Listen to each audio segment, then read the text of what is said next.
One of the topics we devote a lot of attention to here at Ukraine Today is Russian propaganda. And today we're joined by Peter Zalmayev from the Eurasia Democracy Initiative, who attended a conference on Russian propaganda here in Kyiv, which was attended by hundreds of people. Can you tell us something about the conference, Mr. Zalmayev? Well, the conference started a couple of days ago. It's a three-day conference attended by hundreds of civil society activists from throughout Ukraine, but also from Europe, European countries such as Poland, Central Europe, Western Europe, and also North America.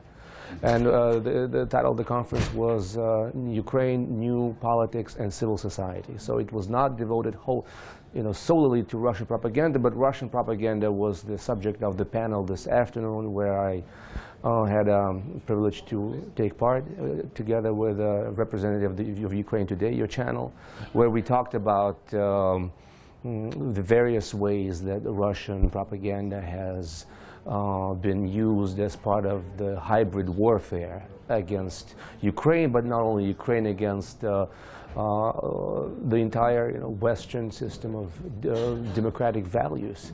And we talked about many different angles of Russian propaganda, the many different ways it reaches the audience, and which particular audience it reaches, and which message it carries. Did any issues come up during the conference that you weren't aware of before you came here? Well, I think there's understanding, there's perfect, I think, understanding that Russian propaganda is the crucial tool that at the service of the Russian state, of the Kremlin, in this campaign and this aggression against Ukraine and its attempt to challenge what it sees as an American-imposed world order. I don't think there's much new in terms of what we know and about the ways that it works. What has been interesting is to see the kind of responses and the kind of solutions that Ukrainians have found to try to counteract this veritable monster. Did any of the representatives from Western organizations offer any possible solutions to to Russian propaganda, or any way to combat it that hasn't been used to date? I think there's understanding that there are already existing efforts that have been very effective, including diaspora-based organizations that are very active in North America, Canada, US, but also in Western Europe, and other professional organizations. There's need for better synergy among these existing organizations, better coordination. Then following from that, there is an emerging understanding on the part of officials in Brussels and Washington that there needs to be funding allocated for some of these efforts.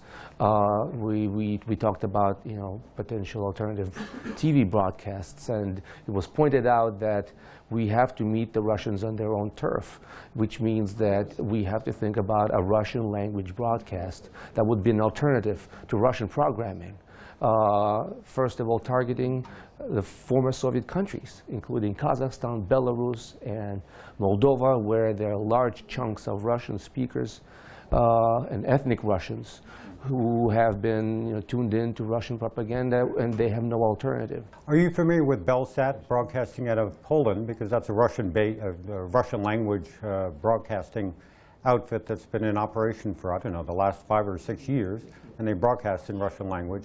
Maybe people at the conference propose to expand their coverage, Russian language coverage, of events transpiring in Ukraine and in Russia. Precisely. That is one outlet that was mentioned. There's also Radio Racja. There's another one that's based in Poland and has been broadcasting to Belarus. So rather than reinventing the wheel, there are already, as I mentioned, there are existing efforts, programs that have been successful that need to be expanded. What would you advise Ukraine Today, as a English language broadcasting outfit, which is trying to put out just basic facts. Well, I'm not sure if you've considered, but they're considered expanding your entertainment, component, because that's how Russian media, Russian TV has been so successful. It is a blend of news, straight-up news, and analysis, which is usually misinformation. A lot of times it's misinformation disguised as objective analysis, but it's also mixed with some trivia, with some entertainment programming. And I think any program, any outlet that seeks to provide an alternative to that needs to also match Russians when it comes to entertainment, and also sort of spice it up and create a fun channel. One burning question that I have, having lived in the region for a number of years, is how long does it take to de-zombify someone who has been subjected to Russian propaganda over a period of years, maybe decades? I mean, you can't really gauge it like that, but you have to take the person out of that milieu to a completely different milieu, right, where you have at least an alternative sources of information, and then it's just a matter of one's, I think, education level. A lot of this is an ability to think for yourself, critical thinking.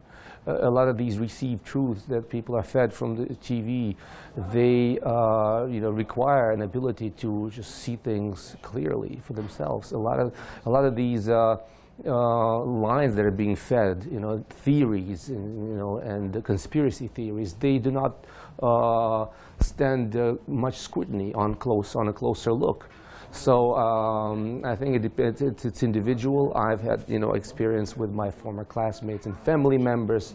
Took them, I would say, a couple of months once they were outside of Donetsk to come to their senses.